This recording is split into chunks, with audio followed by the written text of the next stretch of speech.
our next presentation, which will talk about opportunities for flexible funding through ESSER funds and also flexible financing. We'll just take a minute before Justin Ballard from Ballard Construction introduces our speaker to say a special thank you to Chad Stewart from the Commonwealth Institute. We use a lot of information throughout the General Assembly sessions to advocate for the needs of rural students and schools, and Chad and the Commonwealth Institute are a huge partner in providing information for us for being able to advocate in an effective and efficient manner. So Chad, thank you for that. But without further ado, Justin, the floor is all yours. Well, thank you, Keith. I appreciate it. Again, my name is Justin Ballard, SB Ballard Construction Company. We are one of the sponsors of this event today. Proud to be here. A little bit about us. We're based out of Virginia Beach, Virginia, with an office in Richmond, Virginia, work all over the mid-Atlantic. One of our primary areas of work is in K-12. $650 million plus dollars in construction facilities, construction for education facilities, 2.8 million square foot of education facilities, 34 schools built in Virginia. I think the thing that we're probably most proud of is 7 schools that have been completed under the PPA delivery method.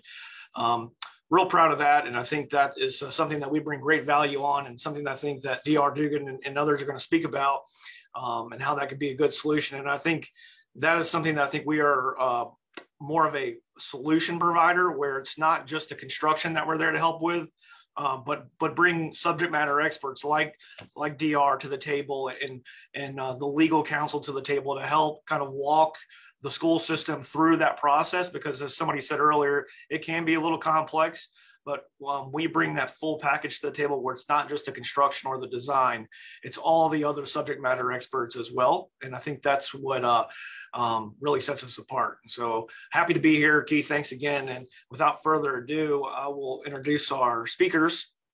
Mr. Dugan is a principal in BW Realty Advisors and Boylan Crest Private Capital, which is a boutique investment advisory firm specializing in delivering tax-enhanced real estate finance solutions to clients.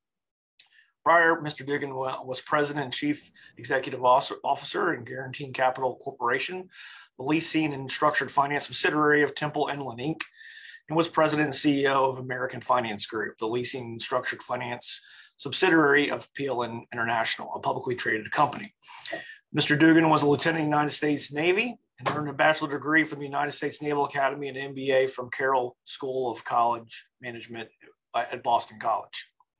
And then Chad Stewart, also here with us today, leads policy research and advocacy of P-12 education at the Commonwealth Institute of Fiscal Analysis in Richmond, Virginia. And he also serves as a coordinator for the Fund Our Schools Coalition.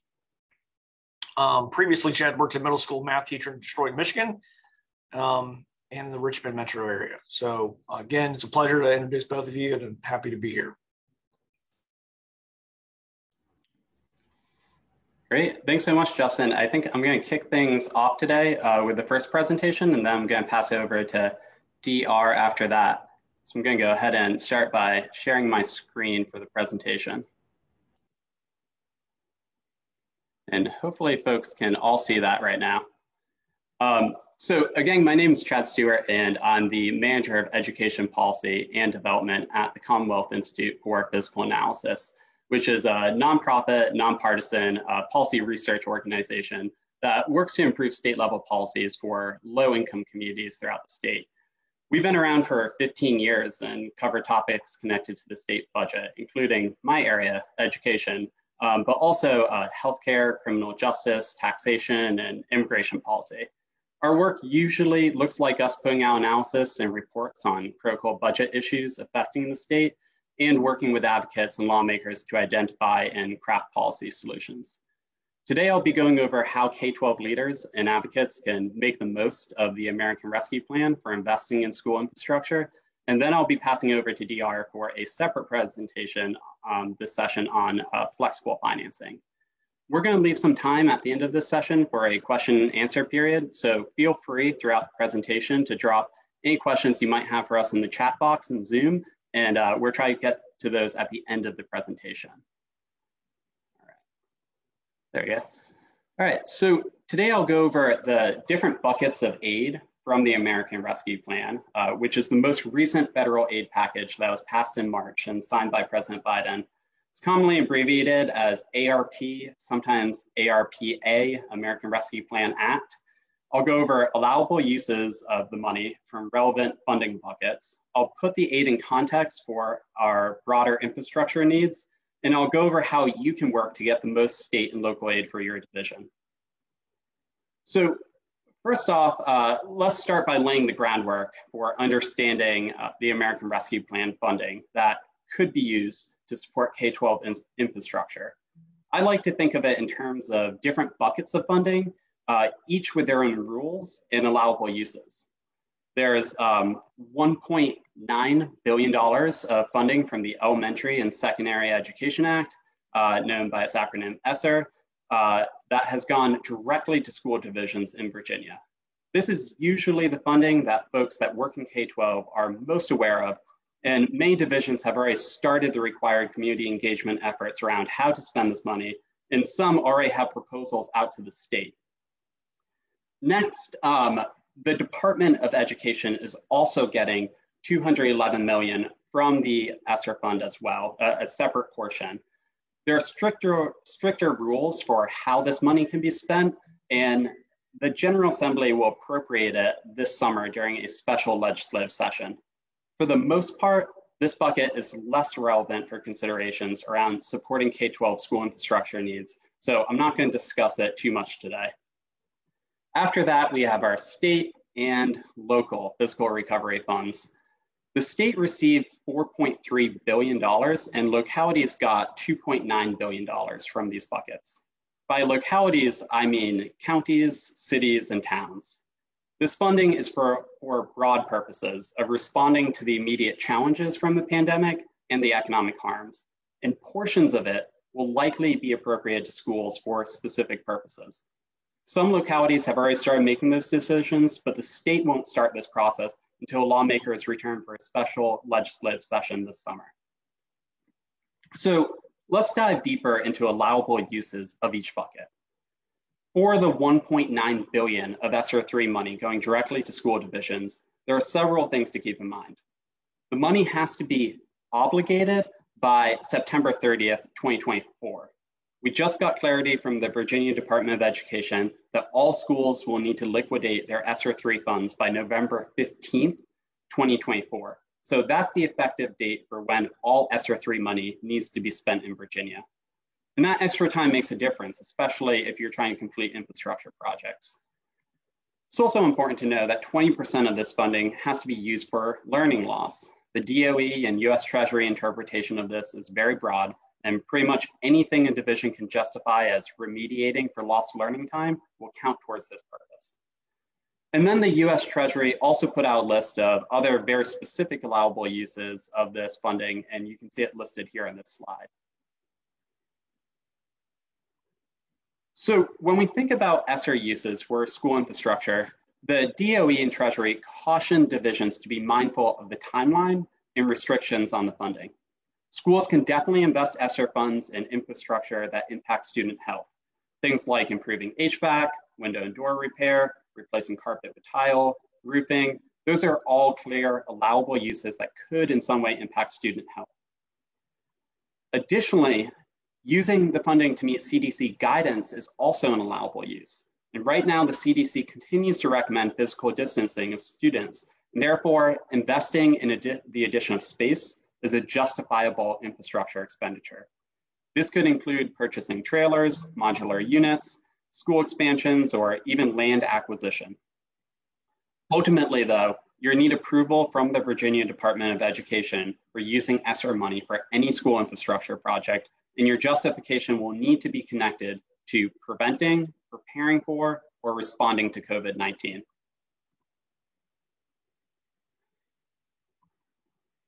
So while most school leaders are rightly focused on the ESSER money that's guaranteed and available for their use, it's also very important right now to be keeping a close eye on money the state and localities received from the American Rescue Plan that could be redirected to schools. You can see on this slide a list of allowable K-12 related expenditures for these funds. And honestly, many are pretty similar to allowable ESSER uses, with the exception of additional allowable expenditure for lead remediation. The timeline is also different. All of this state and local funding must be obligated by the end of 2024. But projects the funding pays for do not have to be completed until the end of 2026. So leaving much more time for lengthy infrastructure projects to be able to wrap up. So this funding has a much longer time frame to allow for new infrastructure projects. There's also an extremely important and technical part of state and local funds that allow them to be used much more broadly for general school infrastructure support. And that has to do with something called the revenue loss provision. The state and each local government can calculate their revenue loss provision, which is essentially the differential between their fiscal year 20 budget and what their fiscal year 21 budget would have been without the disruption of the pandemic. Treasury allows for various ways to calculate this, either using a trend line from the previous 3 years or applying a standard 4.1% growth. Not all local governments will have a negative differential here, but many will. And based on an interview Virginia Secretary of Finance gave recently, it sounds like the state's revenue loss provision will be a lot. So all of these revenue loss provision amounts can be used much more broadly and for general school infrastructure support. So it's essential that each division get their localities to calculate what this differential is so they know how much general school infrastructure support could be provided.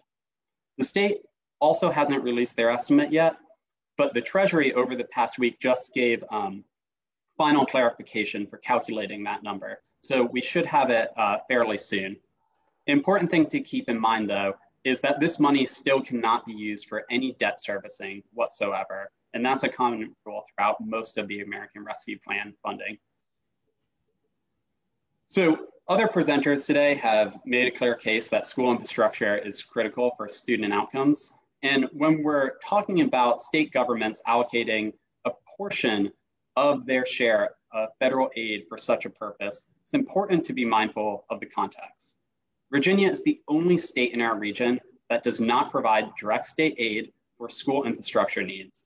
And we zeroed out most support for school infrastructure in the wake of the Great Recession and have never restored that funding.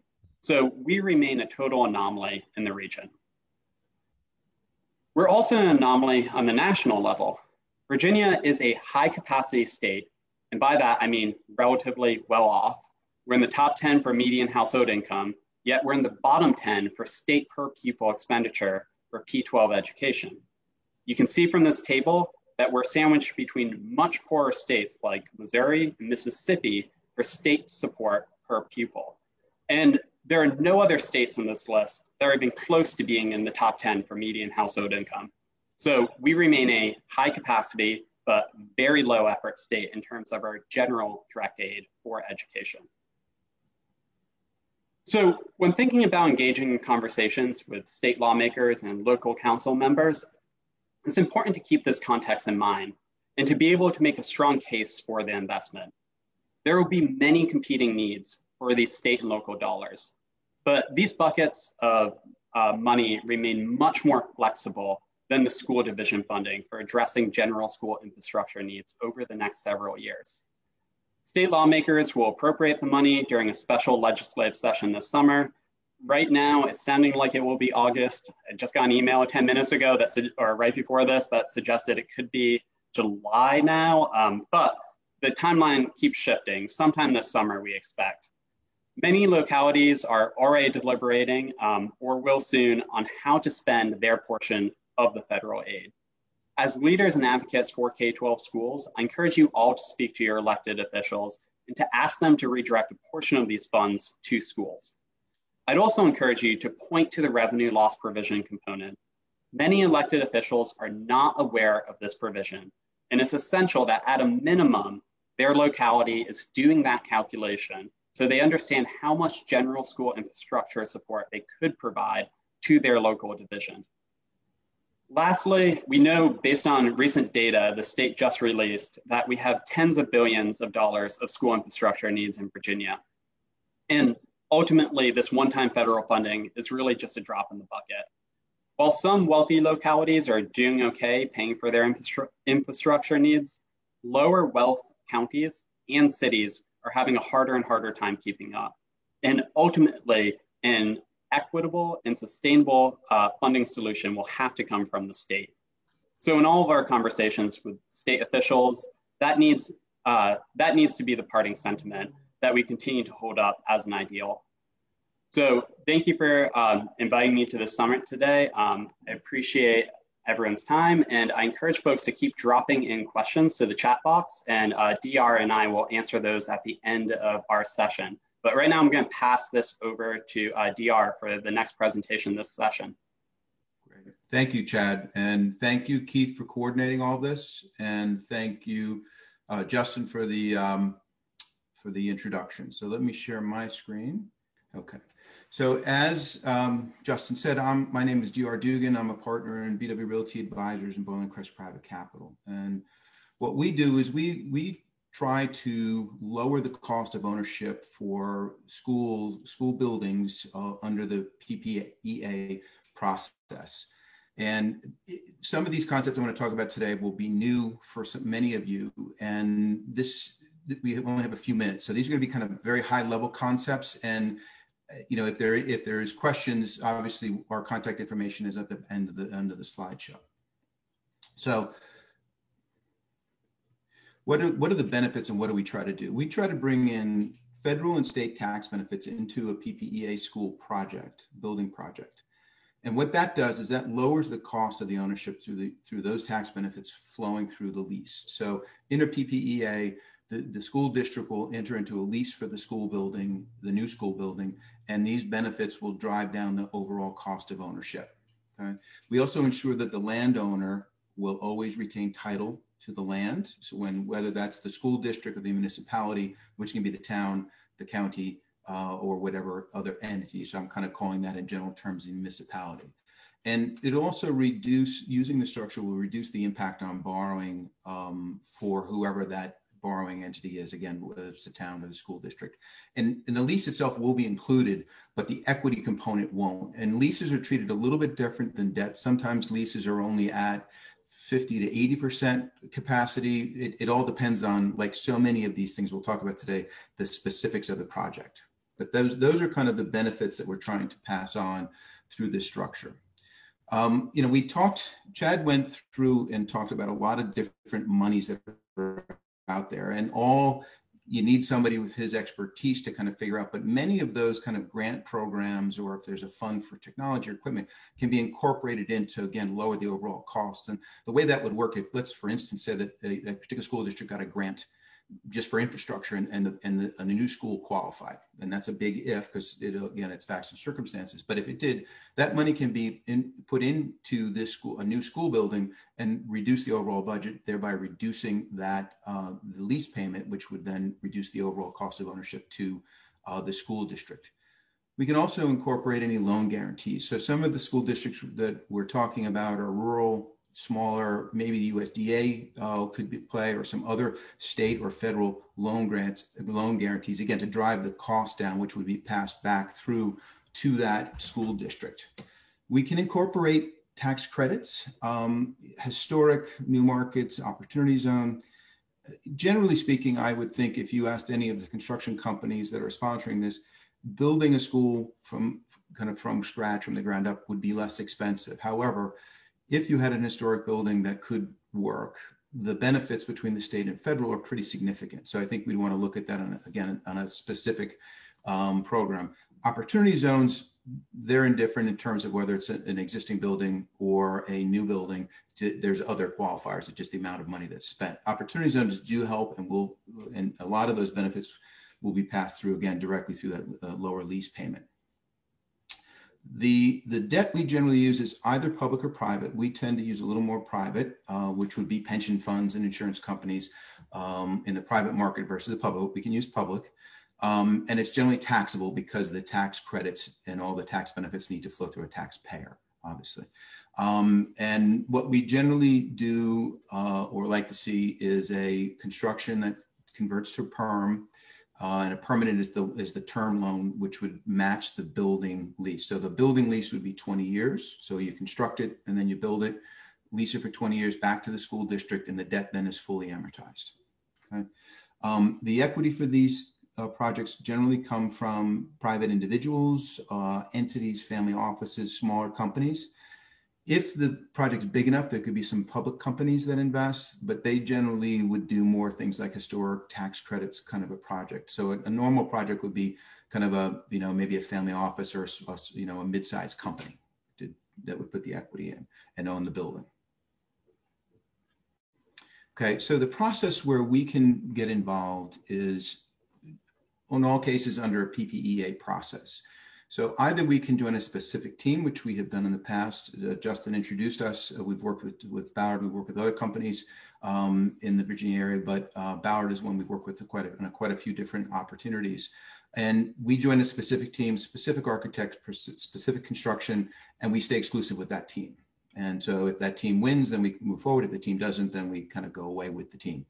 Another approach we can take that we've taken in other states, not necessarily in Virginia, but is to be retained by or engaged by the school district or municipality, and then they go through their PPEA process, and whoever they select, we work with to structure the financing around that process.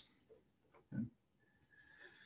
So the key elements, as I just said, is we have to start with the PPEA, and it needs, obviously the school has to, the building of the new school has to be authorized. We can work with the school district with, either on a team or whatever construction company or architect, et cetera, that they would like.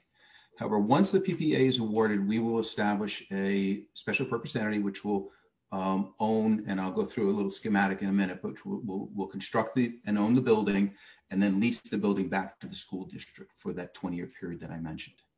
And there are exit strategies, which again, I'll discuss in a minute, that the private investors will generally, in a school project like this, will convey that or surrender the building back to the school district without any additional payment at the end of the 20-year lease. And during that 20-year period, the school district has full control over the school in terms of maintenance, operation. Generally, our equity investors are passive, so they're not involved with the operation of the school in any way.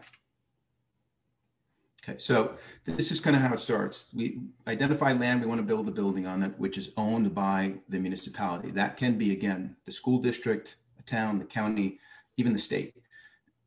We'll form this special purpose entity and ground lease it, as you see here, to the building owners, right, and to be built. This will be done before construction starts. So right at the beginning of construction, they'll enter this ground lease. The ground lease will be for 50 to 70, 65 years generally. And it will contain a deferral and accrual option for the building owner. So the building owner, if they were going to own ground rent to the municipality, let's just say $100,000 in a year, they have the option to say, we're not going to pay that. We're going to defer it. And that deferral collects interest, accrues interest. The benefit is the investor, when they accrue that, can expense it. So they start to generate losses. And so for that first year, they defer that first ground lease payment, and that payment then accrues interest, which they deduct the interest annually as well over 20 years. So as you can imagine, that starts to become a pretty big number toward the end of the 20-year building lease. Okay. And I know this is for a lot of you, you haven't seen this before, and it is a little confusing, but if there's interest, we can talk about it in more detail versus a quick presentation like this. So once it's completed, what it will look like will be the municipalities you see here will ground lease it to the investor. The investor will borrow project debt and put their equity in. They'll lease this constructed school back to the school district. School district will make lease payments. The building will be generally triple net 20-year lease. And the triple net, again, is to make sure that the school district has control over whoever they want to do maintenance of the building and all those things. You're going to, if there's union issues and so on, that is the school district's choice. In an opportunity zone, the regs require a double net lease, which is a kind of a specific thing that we could figure out if we had an opportunity zone. Again, opportunity zones, which I think many of these districts have opportunity zones within them, do provide a pretty significant additional benefits that can be passed back through. as I said, the investor has that option to defer the ground rent and until the expiration of the building lease, and it accrues interest. So what happens is at in the end of the 20th year, all that accrued ground rent and interest is due in cash, right? So if, generally speaking, it's structured so that if the building replacement cost, using a kind of a CPI escalator, is 100 million, then the accrual owed to the school district municipality would be about 80%, so 80 million in this case. So at the end of the 20 years of the building lease, the investors either owe under the ground lease roughly 80 million or 80% of the kind of replacement cost of the building. And their options are to either make that payment and continue to own the building, or to surrender the building, and they pay recapture on that. Okay.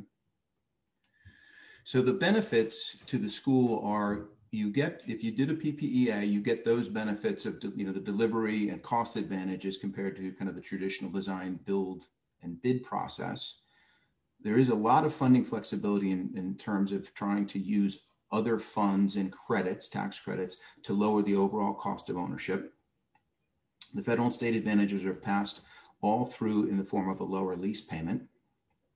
And generally at the end of the 20 years, the investors are going to simply surrender the building. And in many cases, this will be in their estate. Some of the investors are older and may have passed, and it'll be part of their estate plan, and the recapture will be coordinated through their estate.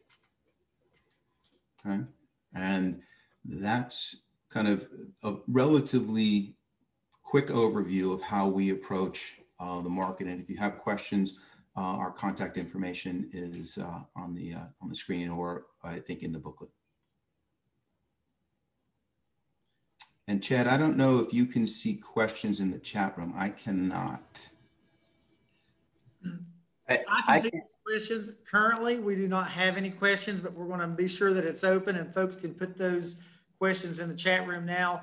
Chad and DR, wow, what an amazing amount of information that you've provided, from having the flexibility to use federal funds that we currently have, to leveraging funds that are out there and available, and financing a school in a way that maybe some of us never thought was possible.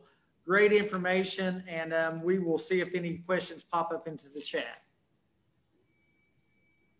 And I'd also, if folks are out there just on mute and ask a question that way, that could also work. We're happy to answer it that way as well. Traditional in-person human contact.